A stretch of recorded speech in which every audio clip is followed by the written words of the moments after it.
that was the chair. That was not me. Oh boy, good start. Super. Thanks for that. Craig left a whoopee cushion for me. Clayton, welcome to Atlanta. I know you're from here. Yep. Clayton braved the Atlanta traffic, which for those of you who have never had the pleasure, Craig actually flew down here from Chattanooga, which is 90 miles north. Yeah, That's how exciting conference Atlanta that traffic feels out of town. Yeah, exactly. That's what everybody in Atlanta says. Well, FreightWaves, we're certainly a service provider to, the physical asset movers, logistics service companies. You guys at OTR, same kind of story. You're a service provider to the industry. I don't think I'm going to surprise you by saying it's been, a tough year. Yep. I guess tell me a little bit about what you guys are seeing from factoring providing the working capital that keeps the industry flowing. Sure. I think we're seeing a lot of the same that we have over the course of the last couple of years, which by and large is unique mostly because of the longevity that we've been seeing kind of these market headwinds. Yeah.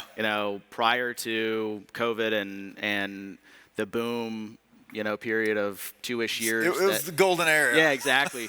Before that, it was predictable. It was still a very cyclical industry. We knew that generally, we've always been very growth oriented, that we would have to leverage kind of upmarket scenarios to really bolt on a bunch of growth.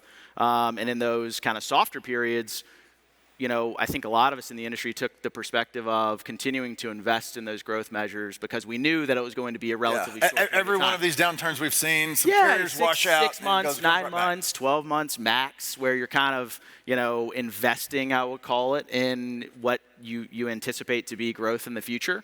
So the longevity that this kind of bear market or freight recession has been really unique. So we've, I think when you're in the type of market that we were in previously where you can afford to do that, it is important that you're able to capitalize on the upswings because those opportunities when the market is working for you only come every once in a while. And I think that the growth-oriented businesses were able to do that very well and very predictably. I think a lot of businesses tried to do that as the market started to turn for a year and a half. And over the last 6 months to a year, I think people are taking a good hard look to make sure that their businesses are sustainable, that they've got costs under control, that they're acquiring business that is accretive to their bottom line. So it's a little different approach, but I think people are starting to, and I think even the conversations that we've heard over the course of the last couple of days, freight brokers, factoring companies, freight brokers specifically, are gearing up for that next leg of growth, right? Yeah. They're anticipating that. We've heard a lot of people that are starting to invest, maybe seeing green shoots. Yep, because you don't want to miss the opportunity. Right. The market is by and large uncontrollable for market participants. And so you have to be available and have the ability to capitalize when that market turns in your favor. Because for us, it's very much everything's working against us or everything's working for us. Right. In bear markets, there are more carriers going out of business, which for a factoring side of the business is not a good thing. It's less opportunities. Yeah. There are less carriers getting their authority. Freight rates are generally trending down. All of those things working against us. The opposite is true in a bull market when you're bolting on new business, right? There are new authorities. There's carrier, retention. Attrition goes down, and freight rates are increasing. And so being able to capitalize when the market swings is still very, very important. And I think what a lot of people are excited, when. I know that's a topic of conversation. I'm not going to make any proclamations up here. I left my crystal ball back in the room. Exactly. It's I think the longevity is the most unique part of what we've seen over the last couple of years. Hoping it shifts here soon. Yeah. So one thing and you mentioned that we typically hear from the factoring companies is when times get a little lean, people maybe fraud picks up a little bit. I think people take advantage. Jordan coming on right before is a good opportunity to discuss that. Obviously, they're opportunistic. There are people that come in with the mindset to defraud, right? Where they're coming in specifically creating their businesses to try and defraud us or the industry as a whole. There are also people that are running good businesses or running real businesses until things start to get too tight for them to make ends meet. Yeah. And then they're looking for opportunities just to survive. I think And what does that look like? Does it look like factoring a load twice, or does it look like changing the invoice amount? Yeah, it looks You've like seen a it bunch. all. We have seen it all. Yeah, on an industry that relies so much on physical documentation and so many layers of communication. When you think about supply chain and the fact that from the load being delivered to that paperwork in many cases ending up at the shipper, the receiver, whomever is responsible for paying that freight bill, it's an elongated process, right? That requires a lot of communication via email, a lot of communication via phone to ensure that it delivered, to ensure that you got the right documentation. And so anytime you have, an extended game of telephone being played, you're going to have opportunities for people to come in and those are the cracks into which cockroaches. But yeah, billing for invoices twice, using fraudulent PODs, people coming in with, Jordan talked about, basically fake MC numbers. We do a lot of underwriting on the front end for especially our factoring business to try and sort that stuff out, to identify, have we seen these people in other areas of the portfolio? Have they come in and tried to get factoring services in the past? So we're leveraging a lot of that information to make informed decisions, even if we haven't worked with someone in the past. If we know that it's an alias or they're associated with someone that we've identified as a bad actor, obviously we're cutting those people out at the front end so that they don't have an opportunity to defraud us. Yeah, that's good. Interest rates have obviously been a tough challenge for carriers, and you guys are in more or less the banking business with them. Does that affect them from a factoring rate, or is it more from their payment on equipment is really high, and that's a pressure on credit? Yeah, from a factoring perspective, factoring rates have not gone up over the course of the last 2 or 3 years. Well, and if you control the fraud, that's one less thing you have to price into their rate. Yeah, it's an interesting phenomenon just because obviously, the Fed, I think an hour ago or so, we were talking about Fed funds rates have gone bananas for the first, or prior to 3 years ago, it was near zero interest rates. What's interesting, and I think kind of what we might expect to see as the industry continues to press forward, is that a lot of the interest rate costs, and this goes for factoring companies, for freight brokers in particular, are being absorbed into the efficiencies that those businesses are creating, right? And so when you think about gross margin and how that flows down to the bottom line, interest rates for a factoring company are obviously a huge component. They're also a huge component for freight brokers. They're floating funds for 30, 45 days, just like factoring companies in many cases, because of how shippers are paying. And so as interest rates start to increase, their debt service becomes more of a concern. And I think you've seen that combined with all of the other market factors where freight rates have come down, freight volumes are not moving with capacity. A lot of pressure on the carrier. Exactly. Well, and the broker. And the broker, yeah. But the fact that you haven't seen top-line margin expansion in factoring or freight brokerage, generally speaking, means that the players are making less, bottom line, or they're finding ways to supplement those costs with efficiency gains. Right? And so that's where you have to start getting creative. And I think that's where, especially over the last, I mentioned, year and a half, everybody had been running a very similar playbook prior to this extended freight recession, which was pedal down, no brakes, take as much keep business the gas as you can on, because you want to be available when the market turns. I think people have started to have to take a really close look, which is going to drive a lot of efficiency into those organizations. And then the ones that are still able to mobilize and turn on those growth levers when the market does turn, that's where you'll see some kind of bottom line margin expansion. But I don't necessarily expect it to show, I don't expect broker top line margin or factoring top line margin, to be honest, to change much. A growth period can be risky for the brokers who are getting paid on fix and paying float. Yep, absolutely. Yeah. So it'll be an interesting dynamic to see. I think you have a lot of brokers right now making a lot of changes and taking a very close look. We have a lot of conversations in the space, and they're taking a very close look at their operations to see how they can get as lean as possible and lower their costs as much as they can. That involves, human resources, leveraging nearshore, leveraging technologies. AI is a huge buzzword.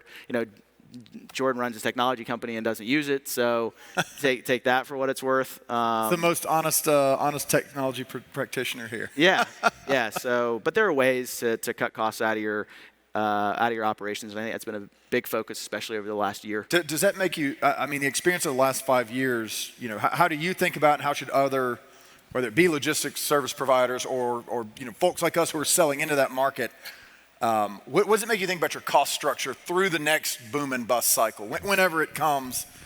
May it be this fall. I think obviously it needs to be, you have kind of a right sizing happening now, in preparation for what is hopefully, obviously to kind of stem the tide of these market headwinds that we're currently in. But it'll be a huge competitive advantage as you go into the next kind of cycle. Obviously, those that are equipped to be able to lower their internal costs are going to be able to be more aggressive from a growth perspective. Right. And generally, when you have efficiencies flowing into an operation, whether it be, deploying technology that does that or any other mean, those growth-oriented businesses are then going to go out and try and win more business with those additional profits in a lot of cases. And so that comes, paying trucks more if they have to, or charging customers less if they have to, in order to continue to grow their business. So I think you'll see a lot of people. I mean, it's historically an industry where people have reinvested into the business because there's so much opportunity if you're willing to do that. I think that will continue to be the case. I think, we'll probably see something that is more normalized than what the last 4 years has looked like, if I had to guess. I think we'll continue to see some level of consolidation. We just saw Transfix was acquired today or whenever that news dropped, which is interesting. I think we'll see consolidation in the form of attrition in some cases, where you have people leaving the marketplace and that business just gets gobbled up by the rest of the players in the industry. Or you'll have the consolidation in the form of kind of traditional consolidation where you have people being purchased. So it'll be an interesting next few years, but I do expect it to be, at least from a longevity perspective, the cycles to be a little more manageable, right? Because it's very hard when you're in an environment where you never really know when it's going to end. It's very tough to plan for how you want to invest in the business going forward. For sure. So it sounds like you're saying that the best practice is don't be afraid to burn a little cash and invest. In advance of the upswing, but that's of course got to be tempered a little. Yeah, I think traditionally that has worked because 6 or 9 months you can weather. If you're burning cash for a 2 years time longer than that, 2.5 years, it becomes a little less sustainable. I think a lot of us are anticipating we are somewhat close. I think investing in things that are going to make you more efficient for the long run is not a bad idea if you have. But pay attention to the ROI of your investment. It's not a bad idea if you have the opportunity to do so. I think that's where a lot of people have turned their eye in the industry over the course of the last year, like I've mentioned, which is great. I think investing in sales resources, investing in go-to-market, those types of things are somewhat contingent of how the market is going to pay off those investments in a relatively short amount of time. Investing from an infrastructure perspective to make sure that you can capitalize on those growth opportunities is a slightly different way to invest, but I think worthwhile, absolutely. Yeah, and of course you mentioned I was on stage earlier talking about AI. You mentioned it. Is there any of that? A technology guy, a little something. Exactly. But is there any of that going into kind of the decision making and the underwriting around factoring, or is it still pretty? You're focused more on automation and efficiency than this science project that might or might not work? Yeah, I think there's selective ways that AI can be helpful. I think in our industry, it can be tough because a lot of what that AI is doing is dependent upon the data that you are feeding it. Exactly. Right? A lot of the very training data. The OpenAI and those products. I mean, you've seen it even as Microsoft and Google have released their kind of ChatGPT competitor, or I guess Microsoft owns ChatGPT, but as they're competing, you can see that there are still kinks to work out, right? There's been a lot of news around the things that are being returned and the new chatbots. And so when you think about our industry, and like I said, how much communication is had in unstructured ways, how much data is passed in unstructured forms, the data integrity of what is fed into those engines isn't as reliable, which makes the output that those models are giving you even less reliable. And so that's the concern. I think if you have a high degree of confidence in the data that you are feeding it, it allows you to make more informed decisions, and you can really leverage the power of that AI.